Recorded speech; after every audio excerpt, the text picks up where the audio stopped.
నేడు రాష్ట్రానికి మీనాక్షి మల్కాజ్గిరి మెదక్ పార్లమెంట్ నియోజకవర్గాలపై సమీక్ష, రేపు ఆదిలాబాద్ కరీంనగర్ స్థానాలపై రివ్యూ.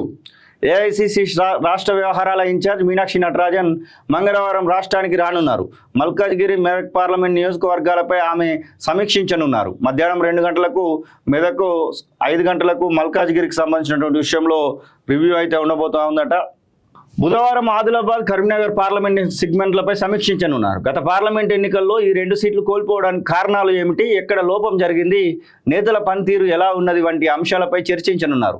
ఈ సమావేశాలకు పిసిసి చీఫ్ మహేష్ కుమార్ గౌడ్ అధ్యక్షత వహించనున్నారు. పార్లమెంట్ పరిధిలోని మంత్రులు, ఇన్ఛార్జీలు, ఎమ్మెల్యేలు, ఎమ్మెల్సీలు, డిసిసి అధ్యక్షులు కూడా ఈ మీటింగ్లో పాల్గొన్నట్టుగా తెలుస్తూ ఉంది. దాంతోపాటుగా ఈరోజు మీనాక్షి నటరాజన్ ఇంకొక మీటింగ్లో కూడా పాల్గొనబోతూ ఉన్నారు.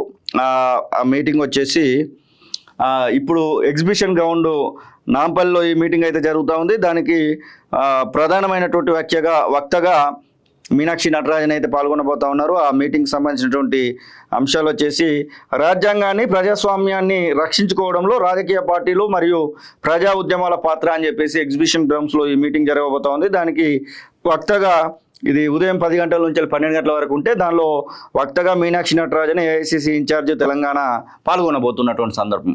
ఆ మీటింగ్ తర్వాత మిగిలినటువంటి గాంధీ భవన్ వేదికగా జరిగేటువంటి ఈ యొక్క రివ్యూ మీటింగ్ కూడా హాజరు కాబోతా ఉన్నారు.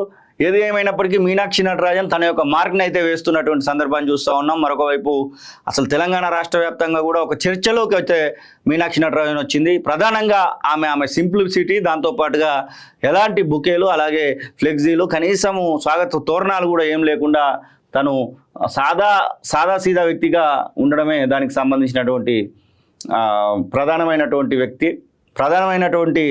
వ్యక్తిగా ఇప్పుడు మనకు చర్చలో కనబడుతున్నది.